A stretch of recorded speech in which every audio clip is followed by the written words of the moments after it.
Salam alaikum, bonjour à toutes et à tous. Nous sommes le vendredi 28 février 2020. Le coronavirus se propage et le monde s'inquiète. Je vous en avais parlé le 29 janvier, mais depuis les choses ont évolué. Une mise à jour s'impose donc. Je vous propose une vidéo en 3 points rapides. D'abord les dernières informations à propos du virus qui est arrivé en Europe depuis quelques jours. Ensuite je répondrai à la question, y a-t-il des textes islamiques à propos du virus? Enfin, concrètement, je vous dirai que faire, comment réagir, est-ce qu'il faut s'inquiéter de cette propagation? Pour terminer cette introduction, je vous invite à me rejoindre sur Instagram. J'y publie un contenu que vous trouverez, je l'espère, utile. Alors allons-y, le pays européen le plus touché, c'est l'Italie. 655 cas d'infection et 17 morts pour l'instant, selon les autorités italiennes.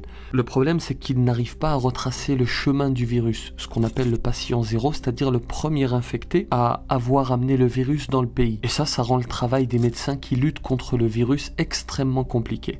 11 villes dans le nord du pays ont été mises en quarantaine, des dizaines de milliers d'Italiens sont confinés, des églises, des mosquées, des ERP, établissements recevant du public, sont fermés pour éviter la propagation.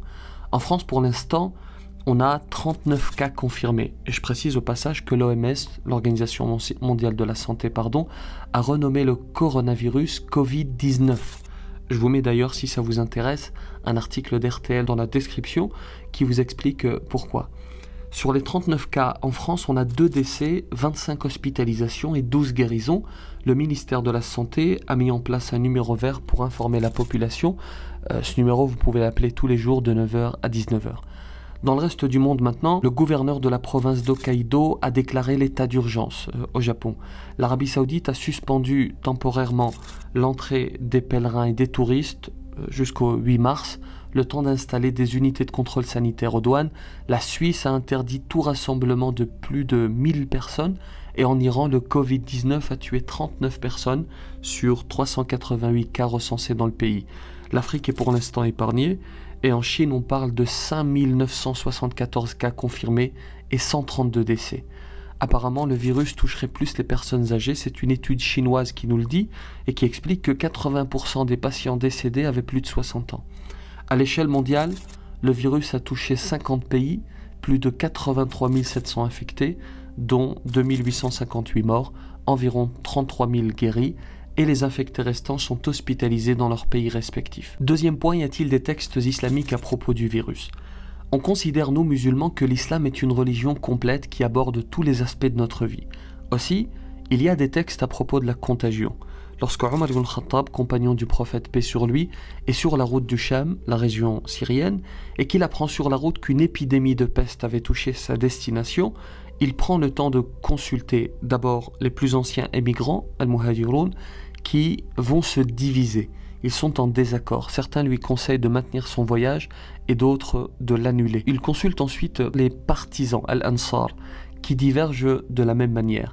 Il s'entretient enfin avec les anciens de Quraysh qui vont lui dire « Nous estimons que tu dois revenir sur tes pas et que tu ne dois pas exposer les fidèles à cette peste. » Omar va alors faire demi-tour et un autre compagnon qui s'appelle Ubayd ibn al-Jarrah va lui dire « Es-tu en train de fuir la destinée fixée par Dieu ?» Et Omar va répondre « Nous fuyons la destinée fixée par Dieu pour une autre destinée également fixée par lui. » Il y a également une autre tradition prophétique dans laquelle le prophète paix sur lui dit ceci.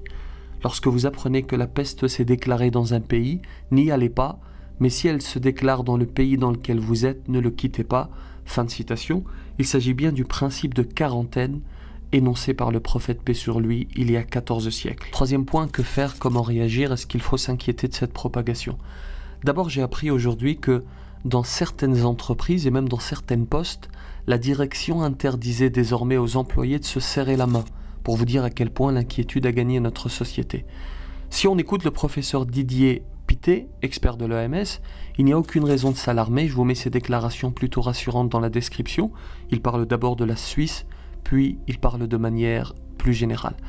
Ensuite, le musulman, après avoir fait les causes que je vais rappeler dans un instant, ne doit pas s'inquiéter. Il sait que les choses sont décidées par le Créateur.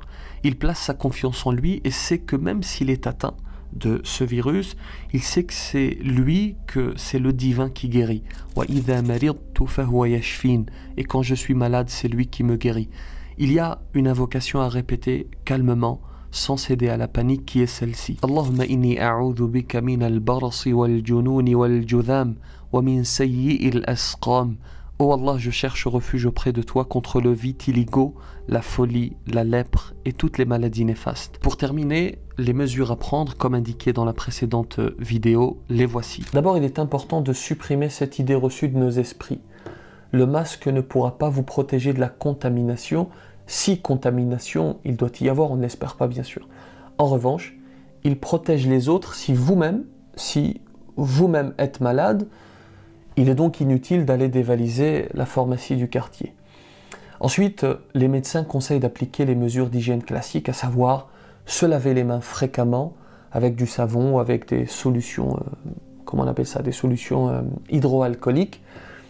Il faut tousser dans son coude plutôt que dans les mains comme ceci, ou encore utiliser des mouchoirs jetables et les utiliser qu'une seule fois, en faire un usage unique.